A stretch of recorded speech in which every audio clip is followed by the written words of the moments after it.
Hi everyone, this is Heidi with WTI, and I love this Jergens Natural Glow Face Moisturizer. And I love it because it gives me a gradual and very subtle self-tan. And as I use it daily, the more I notice it. And not only that, but it also has an SPF 20 for that incidental sun exposure. It absorbs so easily and nicely into my skin. It's a very light formula, so it's not super heavy and oily for me.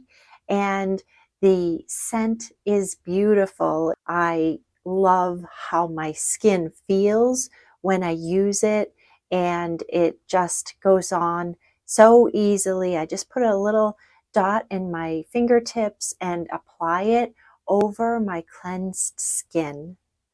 I love using this Jergens Natural Glow moisturizer for the SPF that is in it, and also for that gradual self-tan. And that's my point of view.